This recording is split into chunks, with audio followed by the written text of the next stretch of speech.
Let's see if Twitch abides today. All right, things are happening. I do believe we are live and it updates. Maybe, yes. All right, today is October 31st, 2024 here at ASU and CSE466. We are having the last class on race conditions, right? Race conditions about going fast, kind of, sort of. And it's a fast module. So, yeah. It also happens to be a holiday. So, I thought it would be a little bit festive. I like these guys. Memes. I don't know. You guys didn't meme that much. I like this one. All right. Because, like, as you were, I don't know, a semester ago, a year ago, young little 365 students having to learn x86. Right now you're seeing them going through that same struggle, and some people have a different opinion about assembly now that they've spent some time in this course. But hopefully it's in like good fun, right? And you've learned a lot. This one here, everything in 466 is not a buffer overflow. It was until we had heap. Was heap a buffer overflow? You could have said, yeah. You could have stood behind your meme. All right. Because, like, technically there were, like, overflows where we overflowed from a chunk into another chunk to corrupt some metadata, maybe, right? But we actually got to deal with something that wasn't a buffer overflow, which I felt was very important for this class, and is part of the reason why you all got your favorite module, heap, right? Heap 1. Okay, because you got to actually deal with arbitrary read, arbitrary write primitives, whether you knew it or not. But it's a fair hit. Okay, I understand. I understand where it came from. This is just eternal, eternal pain. Everyone does it. I do it. I will do it again. It says, me after realizing my shellcode was overwriting yon instruction register that's incremented by the challenge after each instruction, messing up my shellcode. Okay, that sounds like a whole lot going on, but the reality is the offset they took was calculated, but they were bad at math, right? And this is where, when things don't work in static analysis, doing math is fine. And if you're good at math, you'll get to the right place. But being able to use a dynamic analysis tool like GDB and just pause and look at stuff is sometimes a little bit easier to understand, especially to catch if you were doing math wrong in the first place. So race conditions kind of is the definition of insanity, right? Especially if you are not doing it correctly, because you'll just have this like really fast running infinite loop that does nothing.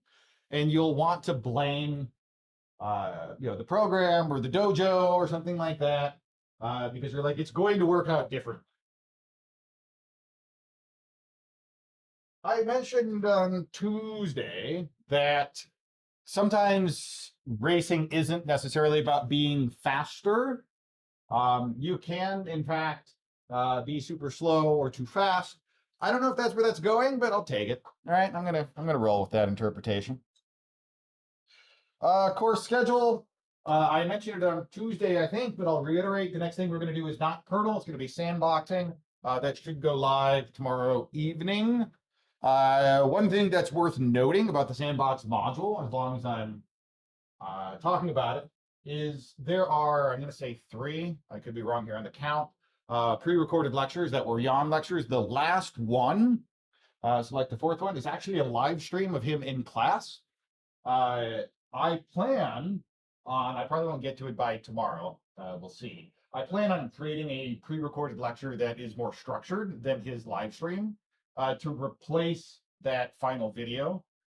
The reason that is that way, I should add the latest meme in Discord to the meme review. It's totally worth it. Well, for one, I am slightly wizened, I'll say, over years of doing this, and I know better.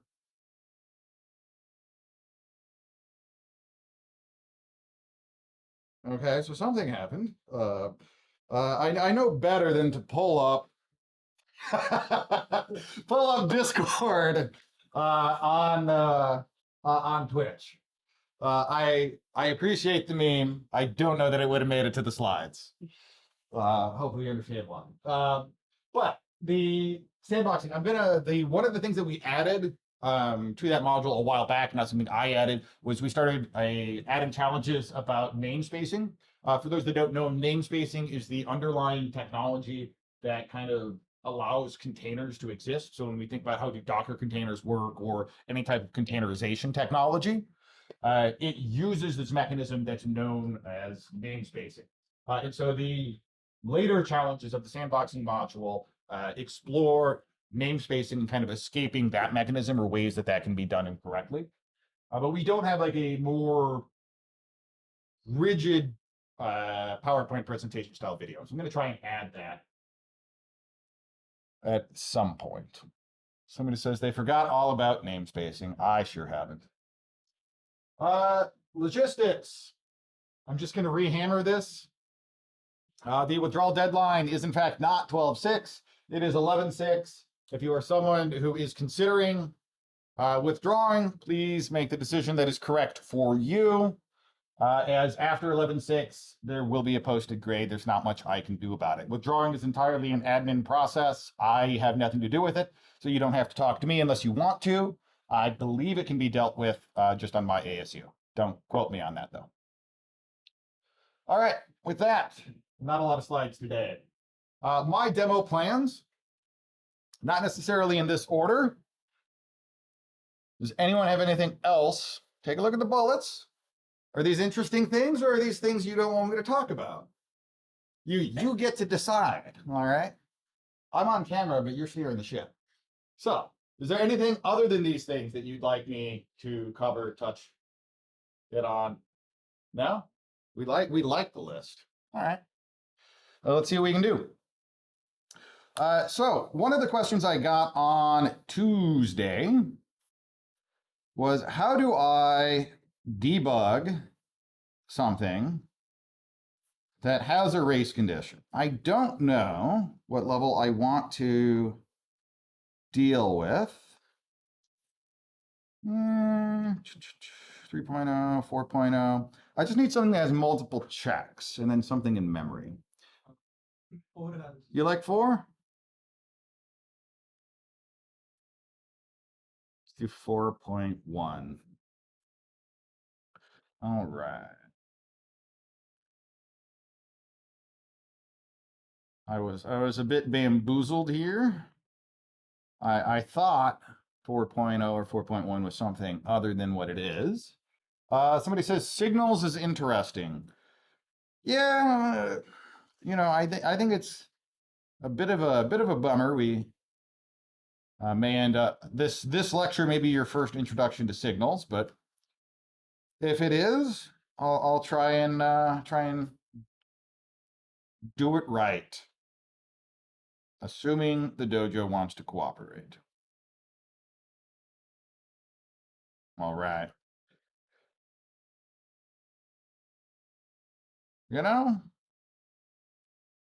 Sometimes I think I'm just cursed. But I think you guys feel the same way. Like, you fire up the dojo, and so it's good to, and then just decides it's not going to play. So it's got to feel good when the same thing happens consistently elsewhere here. Okay, so what does this challenge do? Well, it looks, I ran it. It said argc was less than 1, so it exited. I immediately knew that argc is the argument count, so I gave it an argument of A. I don't even know if I have an A file. I just was like, whatever, here's an argument. Now it says that A is a symlink, and it failed.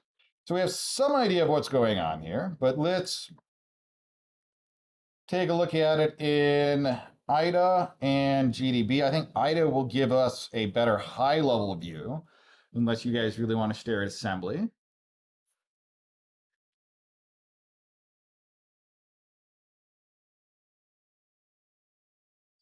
We'll fire up IDA. Open whatever this guy is. All right, we are hopefully in main. I hit tab, it decompiles. What we see here, there's the error that I was hitting earlier, argc greater than 1. Right here we have an lstat call, and it wants lstat to work.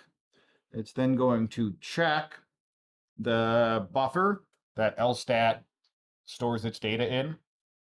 And it's checking for this particular value for the mode, which is how it's determining whether or not the file is a symlink. We then have a check if the file is too large. Now, I'm not specifically trying to solve this challenge with this. This does work for what I'm trying to do. Imagine there was an additional check or 20 checks above this, right? A whole bunch of things that I have to race and get right in order to get to this final part. Where right here, this final part where it is opening whatever the argument is that I specify, it's then calling read on that file. Everyone agree there? And so let's assume that this is like a hard place to actually get to with my payload. Well, we run into this kind of problem. Let's remove do dot. Oh, do I not have a do dot py? There's no do dot py today. That is amazing.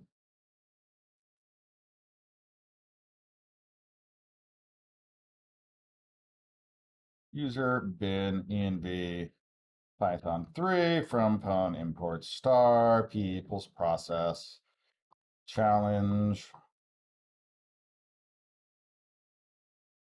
Try and do it not where the camera is. Baby race level 4.1. P interactive. Now, since this thing takes an argument, we have to pass it up here in our script. Give it a. And just for sanity's sake, let's A for the me is a symlink to the flag. I really don't care what this is. In this case, A is my payload, right? I'm not sending anything to this via standard in. The payload that the program is going to interact with is in this file. And this A is going to fail that check. Everyone agrees? We ran that. Like if I...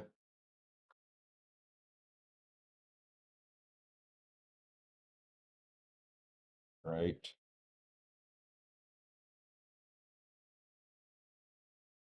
Cool. So we fail this check. I run this, I get this error. Oh my gosh, what to do, right?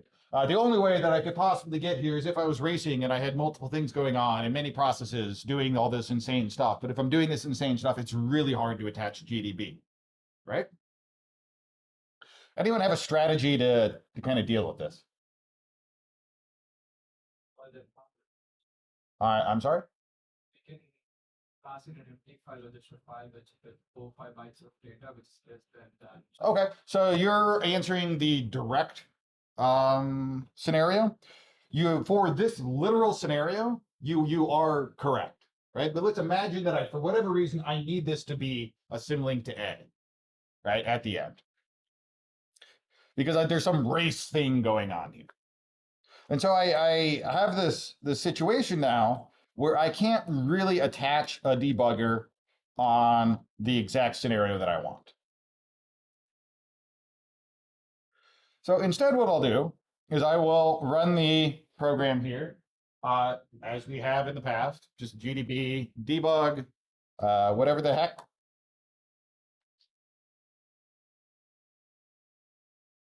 This thing is not stripped, which is great.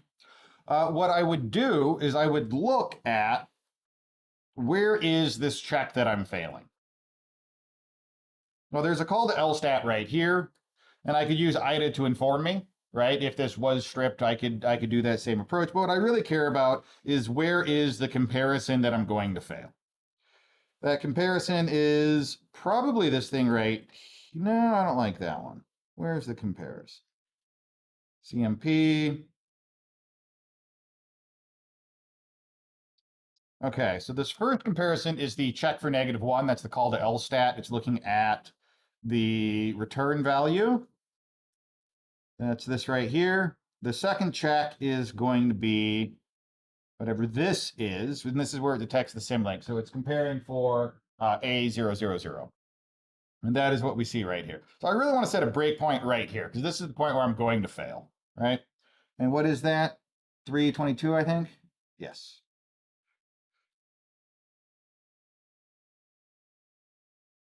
Okay, I'm at that comparison. With the power of GDB, can I somehow not fail at this point? Change the status of the file. That's another term. Make it awesome. That sounds really hard, and it's really wrong.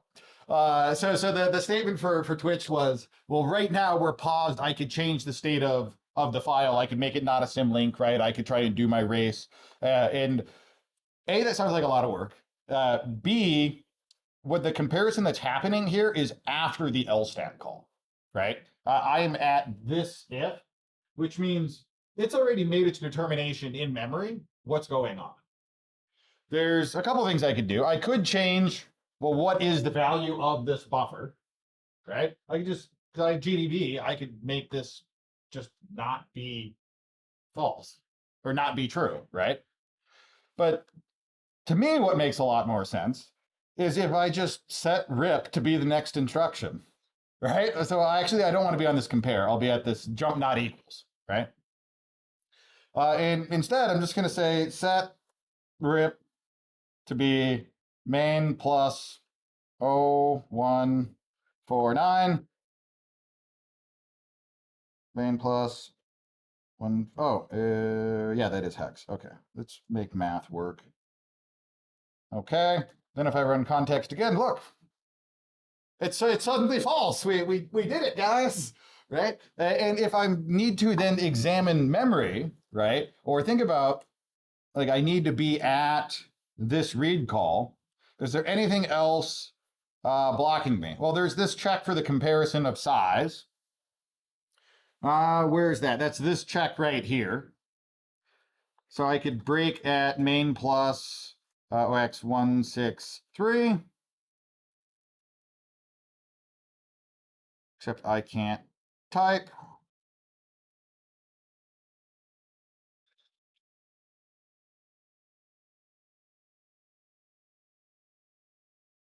Or 4015. Those are called. Oh, I needed to jump the other way, didn't I? Oh, you saw it. But if we were to take this idea, and this is something that I needed to like iterate on, there's nothing stopping me from just scripting this.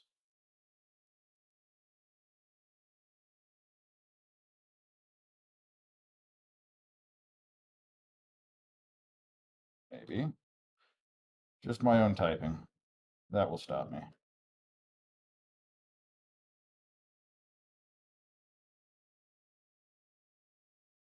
Is it command or commands? Man, you need this stuff, man. Set rip equal to main plus. So I needed to go to the other side of this exit then. Yeah. So I need to set that to be main plus 015F. X15F. And we see how we can script our way to just skip these things that we'd have to satisfy with a race and just get to the point that we're interested in. That is how I would deal with trying to attach GDP to something in memory that I need to race. I would just force the scenario that I want to be correct.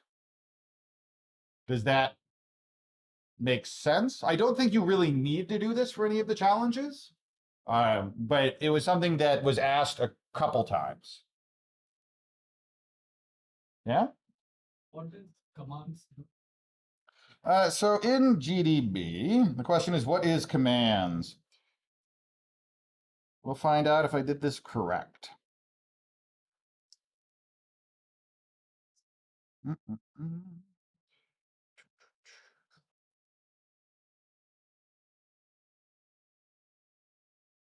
in GDB, you can script things so that when I hit this breakpoint, I want these commands to run. And so what I'm doing is I'm setting the breakpoint.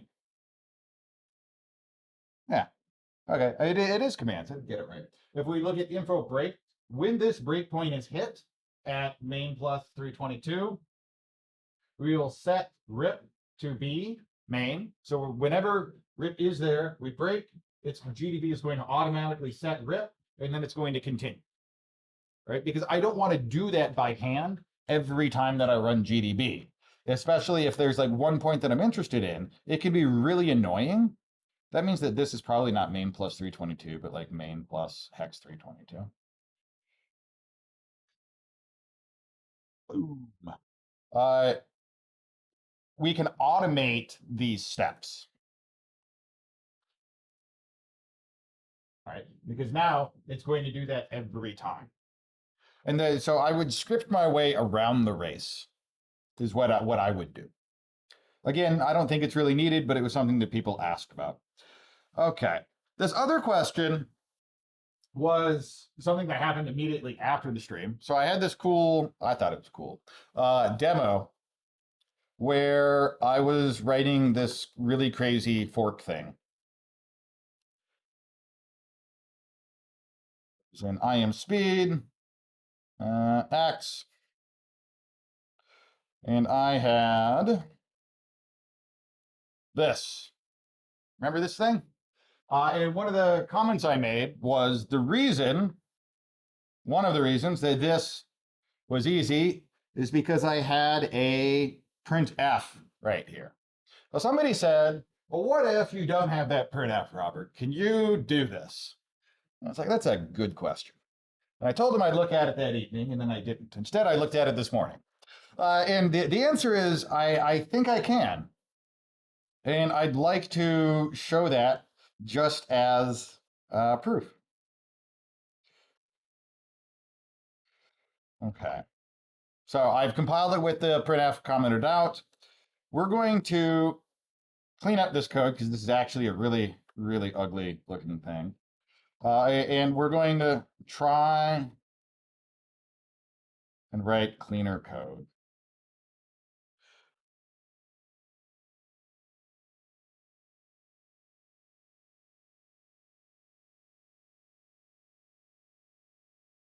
I'm just adding a function here that is now much cleaner, right? That lets me just say, what do you want to spawn a child of? And it's going to call fork in the child process. It's going to call do thing. Now, this is actually bad code because fork makes a copy, right? And execution continues. And so I need to think about what does this child do when it's done calling do thing? Well, it's still in Python, it's going to return, which is going to then call spawn child, which is going to spawn another child, right? And so right now, it's not a complete fork bomb, but it absolutely will spiral its way out of control here beyond what's reasonable. And so anytime that we do spin off a child, it is worth explicitly telling it to exit. That's going to stop things from running away and multiplying on yourself.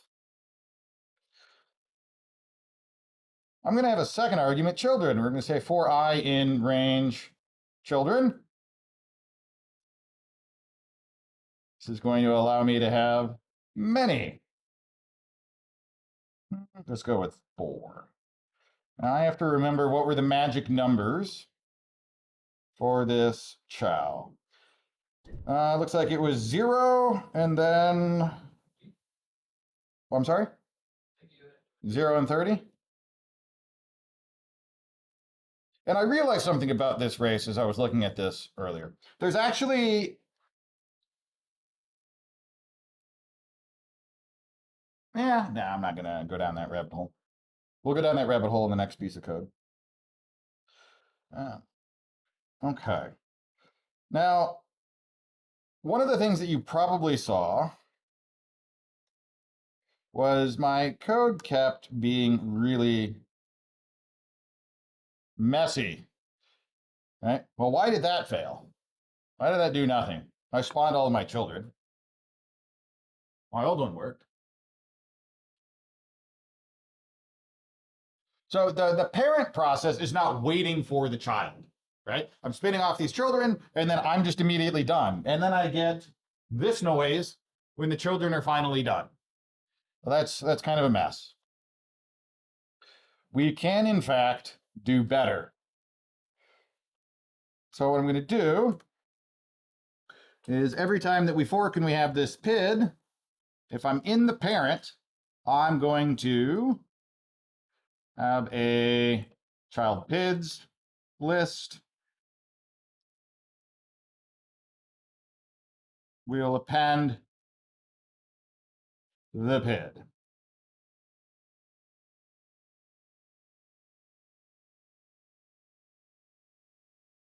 So now that I have that, I can say for PID in child PIDs, wait on the PID. Maybe.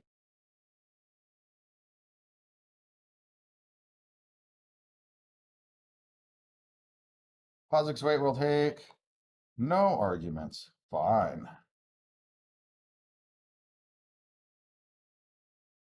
That's the case. I really don't care what the PID is. Oh, and it already worked. It worked before I could write clean code. Oh, it's still, well, that's the other one. That was the first run that I had that was spitting out all of that error. Okay. Just want to show that it doesn't have to err. All right. If you wait nicely on your children, you wait for your children to die, it will not spit out a whole bunch of nonsense to your screen. Somebody here says, hi, pwn.college, happy Halloween. Yes, happy holiday to you as well. I hope you have fun. See, look, we waited, it exited cleanly, everything was nice. There's still a problem. What if I do this and I'm like, oh no, I want to change it. Oh, well, as soon as I hit Control C, we blow up. So you know how to fix that? Try catch. Okay, what do I want to catch? Keyboard interrupt. Okay, the statement was we want to try catch.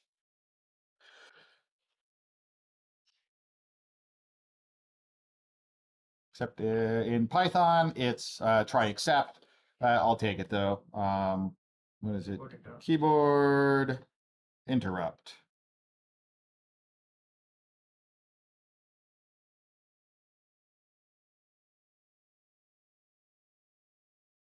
Do I have kill?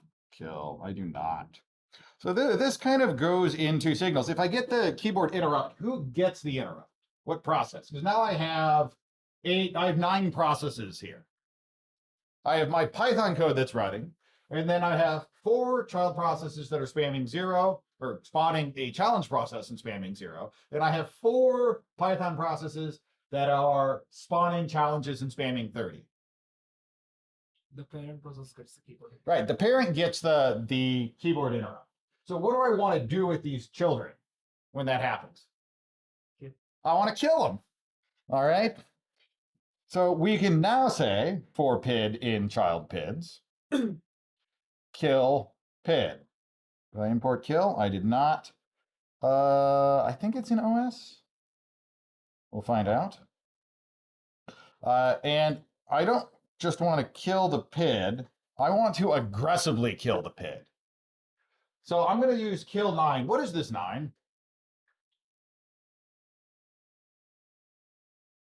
So Python's kill is really just a wrapper around kill. Is there a man2 kill? There is, which means that this is a syscall. What does kill do? People think kill kills, right? And I get that because that is kind of the name of it, but it's not actually what it does. Kill sends a signal to a process. No, the statement from the class was it sends a signal to the process to kill it.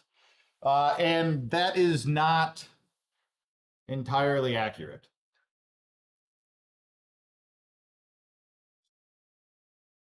So Twitch here says sig term. All right. Sig term is a signal. We search this thing. It doesn't say sig term. term.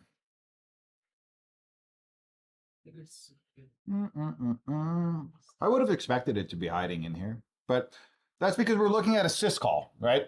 The syscall doesn't have any bias because I'm looking at the kill section 2. So this is on the syscall. But if I look at just man kill, this will give me section 1, which is going to be the shell command. This thing, I'll bet you, does say sig term somewhere in it. Which it does. It says send the default signal sig term to a process. So there are two signals that are typically sent to tell a process to go away and shut down, right? There's sig term and there's sig kill. Does anyone know the difference? Sig term is asking somebody to stop. All right. Sig term is saying, hey, I need you to shut down if there's anything that your process needs to do to like clean up resources or write something to disk, like go deal with that, go do that, and then go away. Sig kill is, we don't even tell you, it's just done, right? So signals are an asynchronous way of communicating from one process to another. Generally speaking, there's two signals that cannot be ignored. I know sig kill is one of them. I don't know what the other one is off the top of my head. But what a process does when a signal is received is determined by the process. If we look at, I believe it's man 7 signal, we get this giant list of kind of shorthands for various signals as well as how they are used. So one of the things that you have definitely encountered at some point in this course is, okay, someone said seg fault, but yeah, sig seg v, right? Getting a seg fault. If I can type, that is a signal. So what number is the exit code when you seg fault? You've probably seen it enough. Someone's got to know it. -11. -11. You know what the signal number is for sig seg v? It's 11. That's why you get exit code 11. Because when you try and access invalid memory, a sig seg v gets sent to your process. Now, convention is if your program is accessing memory that's clearly invalid, you probably want to just exit and die, right? But there's nothing stopping you from writing a signal handler that catches that. And so when you seg fault, you just go, nope, I'm going to go do something else, right? There'd be a very strange behavior for a program to do, but you could do it. Similarly, if I wanted to have a program say, hello world, every time that it receives a sig seg v, I could write that program. I could send a sig seg v signal to a process just to see what it does.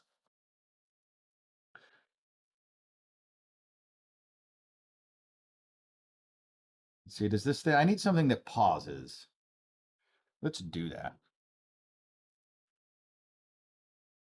All right, that thing pauses. All right, its PID is 35141. I want to send a sig seg fault to this thing. How do I do that? Kill -11, and then the PID 35141. Look, this program seg faulted. It was accessing invalid. Was it? No, it just got a sig seg v signal. Right? Now, by convention, this should only be sent when you access invalid memory or memory that you don't have the permissions to. But that is convention. It doesn't mean that that's what has to happen. Are these signal handlers in libc for a program? Somebody says, are there signal handlers in libc? Are the signal handlers of each process? Are the signal handlers of each process in libc? So that is there's probably libc wrappers, I would say, because the act of registering a signal handler, right, is this thing right here. It's the syscall signal. Now, you can do this in C. You can do this in Python. You can register. What you do is you call signal with two things. It's supposed to be, yes, the signal number and then the address where the function is, or the function that's what are you going to do when the signal hits you, right? And you do this ahead of time, typically at the start of your process. Right. So, like I guess my question was, are the default signal handlers from libc, because everyone is not writing signal handlers for each program, right? Okay, so the question was, are there default signal handlers? Like there has to be, right? Because everyone doesn't write signal handlers. And are they in libc? There are default signal handlers. I don't think it's libc that has those. I want to say it's the kernel. Like if we think about this is a syscall, which means that it's going into the kernel. And the kernel, just by looking at this right here, we have sig DFL, which is going to be to set the default, which means we are telling the kernel to do the default for the signal, right? So I'm going to venture a guess. I could be wrong here, but just based upon the API that's provided here in the syscall documentation, if we can specify a default directly via a syscall, then it's got to be the kernel has to be the thing that maintains what is default. It's a good question, though. And I said there was this giant list of signals, and we looked at SIG-SAG-V, and we saw that I could send a SIG-SAG-V. There's a number of syscalls that exist, right? Like when you hit Control-Z on the terminal, that does what? Keyboard. No. Background to that control C. So the signal was it backgrounds the process, which is what bash does, but it sends sig stop. When you hit Control C and you're not in Python, what does that send? That's keyboard. On Python, it's a keyboard interrupt. But what's really happening there is it's a sig term. And the Python interpreter is capturing that and turning it into. So in Python interpreter land, they have a signal handler for sig term that then turns it into a keyboard interrupt that exists in the higher level language, right? But Control C is sending a sig term. There's a couple of user-defined signals, and you can basically send whatever number you want, and it all means whatever you want it to, right? But this is convention. So one of the challenges here in this module is focusing on signals as part of the race. Hopefully you don't get stuck on what signals are or how they work. Signals are asynchronous. So this thing was just chilling, waiting for input. When I sent the signal, it suddenly just jumped over to a different place in code and executed that signal handler. In this case, it was the default one, which just caused the program to exit. Any questions about signals?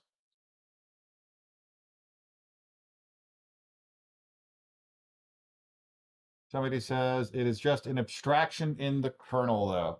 Yeah, you can say that about literally anything in computer science. All right. Numbers aren't real. They're just an abstraction, man. All right. In a couple weeks, we're going to be like, registers aren't real, man. They're just an abstraction.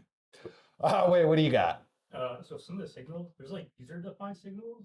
Yeah, so that was the comment for Twitch here was when I looked at Man7 signal, there were a couple here that said user-defined signal. And that's because signals are a way of doing inter-process communication, right? And that just means having one process interact, poke at, communicate, do something with another, right? At this point, you've probably seen a number of different ways of doing IPC. So you've dealt with pipes, right? A pipe is a form of IPC, where one process puts something in the pipe, the other one reads the other end. So we have pipes, or one process communicating to another. On Tuesday, I used shared memory, right? And the reason that actually in the challenge that I ran earlier, that used shared memory. What I was racing was shared memory. Shared memory is another way of doing inter-process communication, right? Because one process can write to that region of memory and it's observable by a second process. A third way of doing IPC is signals. So maybe I don't need to communicate a lot of data, but I just need to communicate something happened, right? Well, you could have some crazy networking stack and you could send something from one process to another and it's going to, in its logic, wait until something's there and then get it and then parse it. But what if this is something I need to deal with in real time right away? My program needs to react no matter where it is in execution. Signals. Now, there's limitations on what you can do in a signal handler. Because if you think about it, think about the stack that's growing for normal execution. You're going to suddenly create a new stack frame that's going to be the signal handler, and it's got to, whatever it does, it needs to clean up and get back to where it was. But you don't need to deal with that for this module. So going a bit down the rabbit hole there. All right. Twitch, it's just an abstraction, man. Nothing's real. Okay, so I was writing my code. We saw that this thing hit, right? I have too many panes open. This one.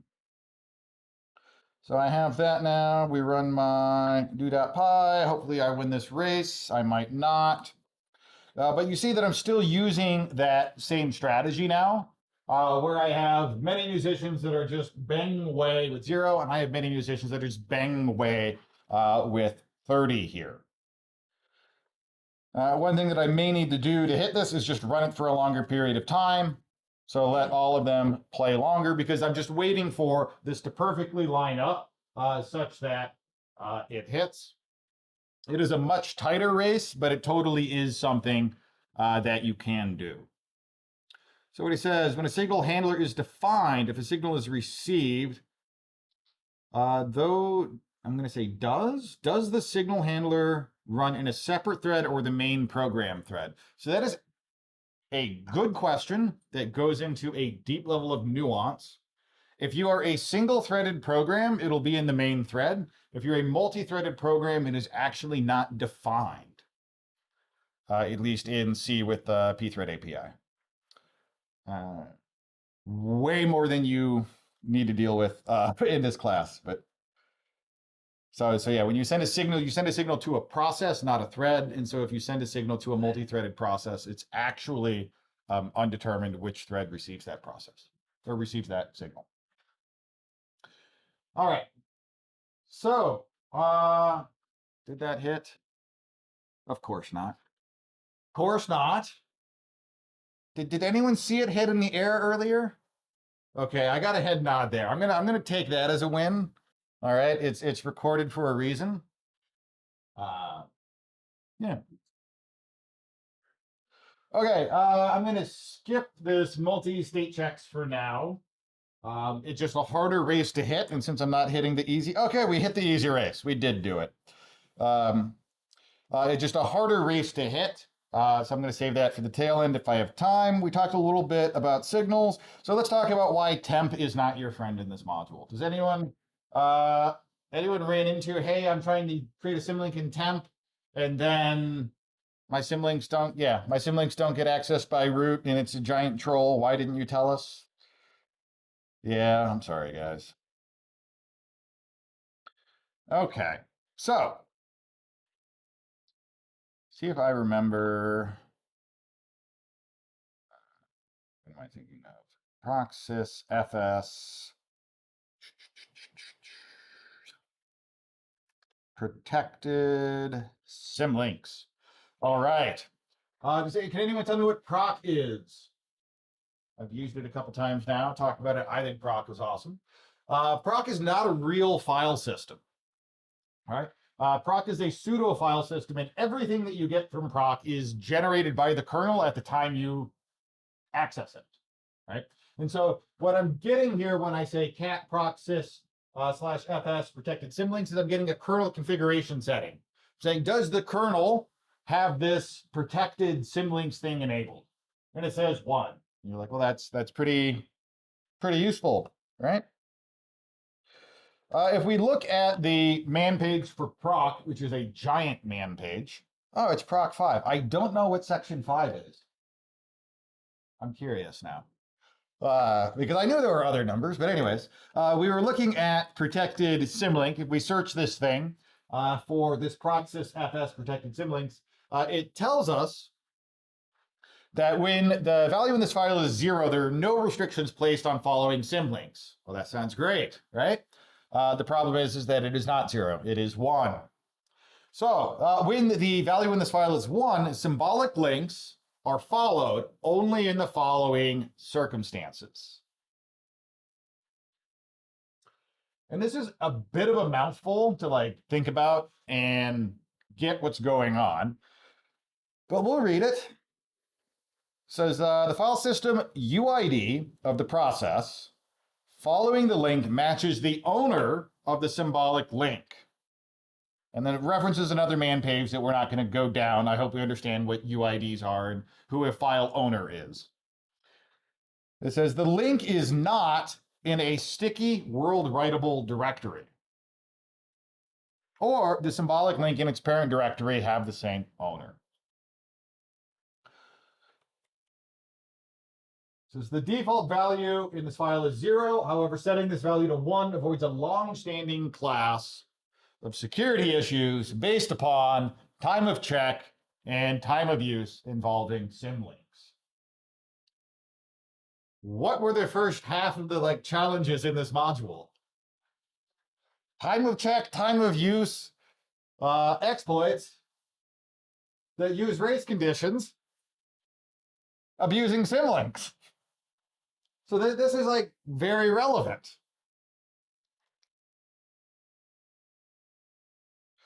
What does it all mean if we were to just sum this up, the TLDR? So if we look at the permissions for /temp, we see this character that we haven't really seen on a lot of other files, T. This is the sticky bit. Honestly, I don't know that much about the sticky bit. It's one of those things where just I don't use it, so I don't know that much about it. Well, what I can say is that when you use it in this capacity on a directory, what it is intended to do is temp is readable and writable by everyone, right? And so it's like this free range where anyone can make any file, anyone can write it. What it wants to avoid is if there's multiple users all using this as a scratch space, even though everyone can write there, we don't want any one user messing up another user. Right? That's the general what the sticky bit is doing here. But we saw that protected symlinks functionality was enabled. What that means is if I make a symlink, for instance, to flag named hackers symlink. Actually, no, let's not do that. Let's make file. We're going to echo hello into A. And we're just going to link to this super accessible file, A. All right. I can cat A, I'm the hacker user. I can cat hacker symlink, I'm the hacker user. All right, nothing surprising there. All right, now I'm root. Can root cat A. Yes. Can root cat hacker symlink?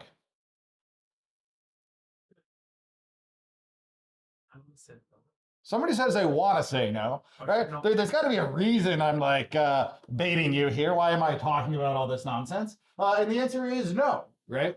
We get cat hacker symlink permission denied, but root's supposed to be all powerful, right? Not here. Why? Because this process, when I type cat here in the terminal, is running as root. Who is the owner of the symlink?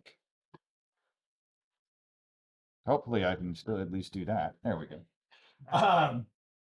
It's hacker. So even though the permissions say anyone can read and write here, because we are in a global, up there at temp, global read writable directory that has the sticky bit, the system will prevent us from doing that.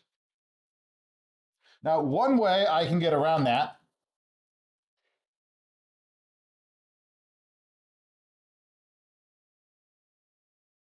I'm going to make a directory in temp. I'm going to call it my not temp directory.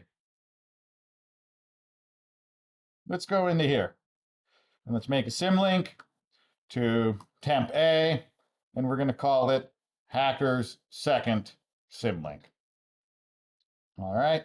If the hacker user cats it, you see what we expect.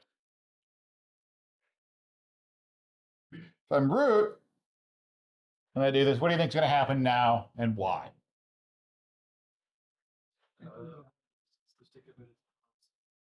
Yes. Someone says it's going to output it because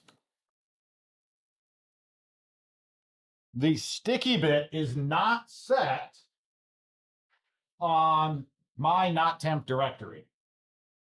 But it is set on A. The sticky bit is set on A? Set on temp in which A is it. Okay, so the other observation here is my not temp directory is inside temp, and temp has the sticky bit. No. The file A to which. You think the file A has the sticky bit? No. The file A is in temp, which has the sticky bit. Okay, so the file A is in fact in temp. The file A does not have the sticky bit, but as we've already observed, temp does have the sticky bit. So we're kind of split on this one. Turns out it works. And that's because it is only the immediate directory being world read writable with the sticky bit that's being checked. And so if you were using temp to try and do this symlink shenanigans and you got this weird error where the challenge was saying it can't open the flag, right? Something similar to that, that's why. And this is how you can get around it. You could also just not use temp, right? If you were to use your home directory doesn't have the sticky bit set, that would work as well. Questions here? This is just a gotcha that a few people ran into that I think is worth mentioning.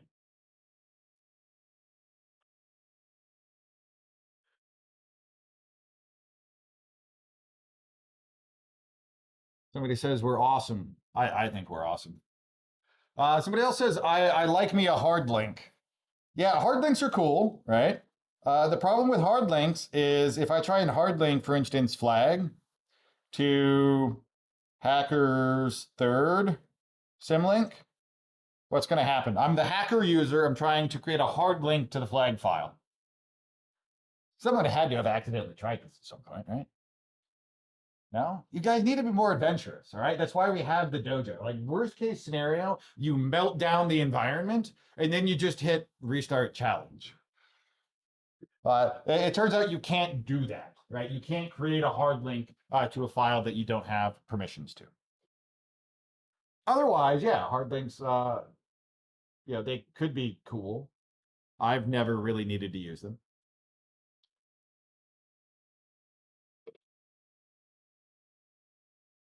All right, what else do we have on the slide here? Just my multi-state chat. So does anyone have anything? I got, what, 15 minutes roughly? Does anyone have anything else that you'd want me to poke at, discuss, think about, something you're stuck on in a challenge? Same thing goes for you, Twitch. If you have something, that's great. Otherwise, I'm going to take a look at this kind of slightly more complicated race that I have, and just prove that you can do this, because some of the later challenges, I think we looked at like what, level 4 here. Yeah. This had like one check and then it was reading a file. And one of the things that people run into in later challenges is there may be multiple checks. There may be a check if this is a symlink. There may be a check if this is a file that's in a root-owned directory. There may be a check for something else. And what I've seen people try and do is concoct a scenario that satisfies multiple of these, and then try and just flip back and forth. If we look at what I was doing up here, I may have had 8 musicians playing, but I'm really only swapping the state between 2 things. All right. And it turns out you can race things that have more state checks and win. And so I can demo that, or I can answer something else. Somebody says, the point is that hard links cannot be owned like symlinks. Hard links work quite differently than symlinks, like, because hard links go down into the file system on the inodes, and so you can delete a file that a symlink points to, and the file is gone, but the symlink is still there. Interesting, maybe not interesting, but I'll go down this rabbit hole for a minute. So I have hacker symlink, and that points to A, and I can remove A, but hacker symlink is still there. So then if I cat hacker symlink, it is a symlink that points to nothing, because the symlink is still there, but there is no backing file. So we end up with this scenario where, like, I'm catting something that just doesn't exist. With hard links,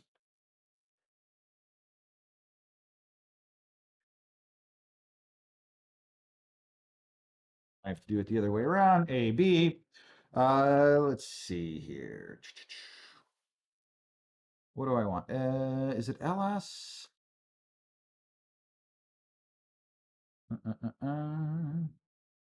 Print the index number, dereference. I could have swore it was under LS. Maybe somebody else knows off the top of their head. There is a command you can run to get the number of hard links to a particular file. But I'm not going to go too far down there. Oh, wait. I think that's where this number right here is. 2.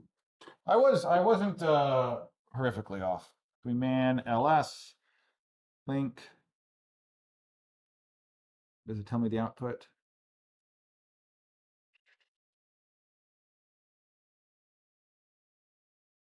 It's hiding somewhere. It's hiding somewhere in this.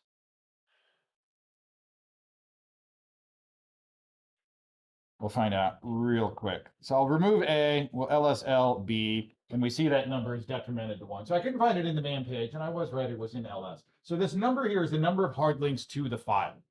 And so I was able to remove, if I link hard link A to B, I already removed that.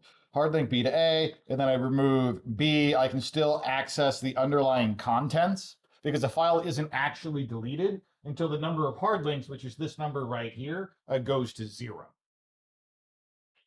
And so that is how hard links differ from symlinks. LI? So I still got the number. Yeah, it was there all along.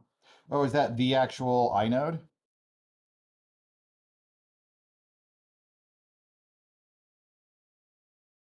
Aha, sneaky. So maybe in a forensics class or an operating systems class, you have some concept of how data is stored on a file system. These hard link counters point to the same underlying piece of data on the file system, which is why the data isn't removed until the number of hard links is decremented from, in this case, 2 to 0. So we could remove A, and then it's still there. We can cat B, right? The problem with using hard links, aside from the fact you can't abuse them in an exploitation scenario, is if you don't keep track of all of the hard links and then you delete a file, you didn't actually free up any space on your system because there could be some other hard link, right, that is keeping it around. And so they have a place, but they don't see nearly as much use as symlinks. Yes. Is there a command where we can get all the hard links for a file? The question is there a command where I can get all of the hard links for a file? The answer is probably, but I don't know it. That is something that I'd have to Google myself. I'm sure there is. Oh, somebody says that somebody just said that command. If I want to list them, find blank, type F, links. That sounds crazy. All right, we're gonna stop there. We're gonna stop there. All right, and let's just look at this harder race to pull off. See, this must be a pretty chill module. You guys aren't hitting me with anything, so. We'll go into my multi-state exploit. And if we look at child.c, what have I changed? It's the same idea. I messed around with this a little bit because doing a multi-check race where there's multiple states to satisfy is a bit harder. So I can't do it without some type of IO delay. I wasn't successful. So we do have IO here that where we're printing something after each check that just gives me some time to pull it off. I'm not going to say that you can't do it without these IO delays, but it would be significantly harder to do, right? Not only from a coding standpoint, but also from even if you write it correctly, you're talking about like 3 or 4 assembly instructions between these comparisons, which is going to be very, very, very tight window to hit. And if you're using a multi-process approach, kind of like what I have done for everything on class, what you're relying on there is either true parallelism or you're betting that the kernel will, what's the word that I want? Scheduling interrupt. Anyone? Operating systems? Context switch, that's the word that I want. The kernel will context switch exactly in between those instructions, which is like insanely unlikely because they will be very tightly pipelined, right? You're way more likely to context switch in like an IO scenario than you are like between some arbitrary 4 assembly instructions. So this is the same idea as the prior one, except now I need to set this length to be 0, I need to set this length to be 42, and I need to set this length to be 30, all at the same time. What would be more fun is if I made it 30, 42, then 0, because then it would have to, I'd also have to race between 0 and a length. But I didn't check that. That would be 4 different states that would have to change. But in this case, we have 3 states. Let's move this do.py to be old do.py. And let's copy what we had going on from our example over here. So we have the same code that we were already cracking away on. I have 030. What was my other number? 42. Anyone think that's going to work?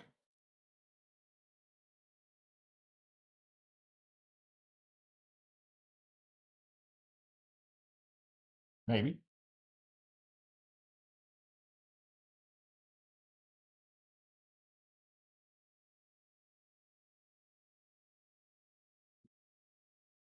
Somebody said stat, the symlink rabbit hole. Like it's probably down there, but I don't want to get lost on stream on that one. Okay. So no dice there. So one thing that may be useful for me to kind of reason about what's going on is right now I'm only printing it out if I was successful. But if we were to look at the challenge, we see that I have successfully made my instance reach a crawl. And just to see all of my processes,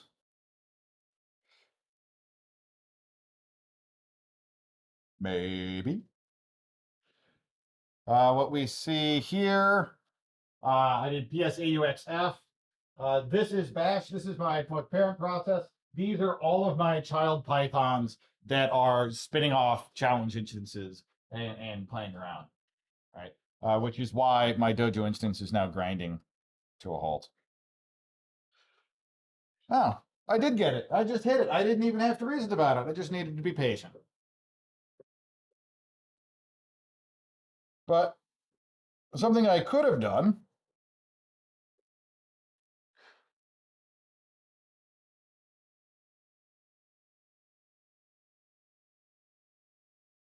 is instead of firing all of these off back and forth,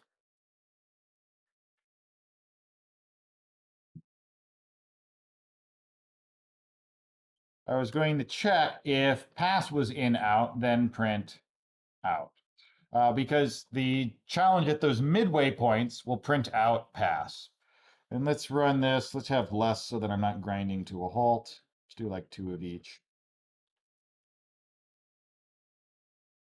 Look, we control C, we can keyboard interrupted, and everything didn't explode and spit airs to our screen. Isn't that nice? I think it's nice. And what we see here is now we are consistently failing to hit that first check. The very first check was the check for 0, right? So we are just not hitting that ever. Just to make sure this isn't...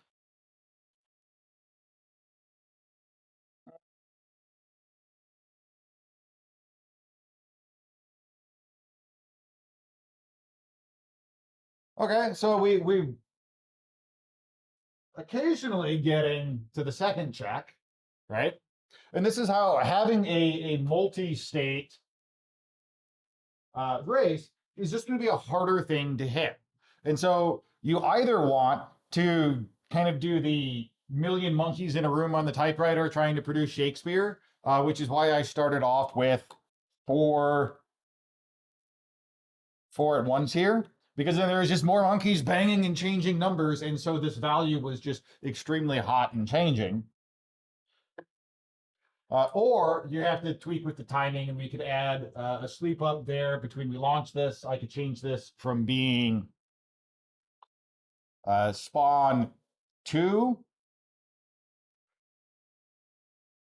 to spawning them in groups so that their actual launch timing is different or their order is different. All of these different things are going to slightly shift the timing there to hopefully make the Chaos Monkey make things line up.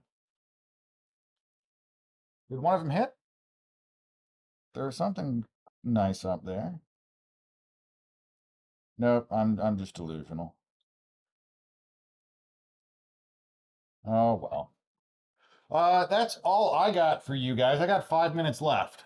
So what do you want to do with 5 minutes? What do you got? Okay, so in general for like the multi-state, I guess checking, it's kind of like just hoping the kernel kind of gets the things we want done in the right order at the right time kind of situation then. So in this particular case, the question for Twitch was, so is multi-state just like praying to the kernel that things line up?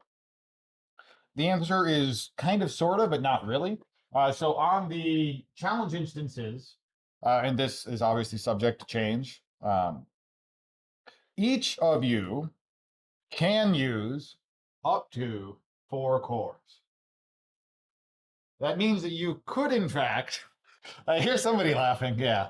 That means that you could, in fact, have 4 simultaneous things running in parallel, right? Now, if they are truly in parallel, then that means that the timing between like setting memory to 40 and the timing between setting memory to 30 is arbitrary, right? Because they're truly all touching memory and running at the same time. And so by the virtue of being truly parallel, the time in between these actions is based upon when they happen to occur on each individual core. In that sense, I'm not relying on the kernel to do scheduling things. Because the scheduling thing, I mean, the kernel scheduling matters, but it doesn't matter as much. The kernel scheduling really matters if we said, hey, you only get one core, right? Because then everything is running on one core and you don't have parallelism. What you have is concurrency. Concurrency is when the kernel context switches and says this process is going to run, then this process is going to run, then this one's going to run. And it does that every like 10 microseconds, like some super small fraction of time, to where on our time scale, it seems like all of these things are occurring at once, right? And so if you are relying on concurrency, then yes, you are at the mercy of the kernel. Okay. But if it's the parallelism, you're at the mercy of if the program checks at the right time then? Yes. So if you were, let's see, does this challenge do anything? Yes, it does. Man, strace. I don't remember the argument that I want. There is an argument that you can pass to strace that will give you the relative time between syscalls. So if we echo hello into A, whatever, can I remove A? Yes, let's echo hello into A. And then this is that same challenge that was like checking if it's a symlink and then reading it in, right? If we were to take that, we would find there's the read call, and this is the time delta between all of these. So if I were to take this to here, I don't know what that unit is. I imagine it's fractions of a second. So what is that? 1, 2, 3, 4, 5, 6. So what? What is that? Microseconds? Is the resolution there? I have roughly 150 microseconds between this read and this LSTAT, right? If these are the 2 points that I'm interested in racing, right? And so if I have true parallelism, then I have this 150 microsecond window on one core that I'm trying to hit. And it's just going to occasionally pop up, right? Here's 150-second window for success. Here's 150-second window for success. Here's 150-second window for success.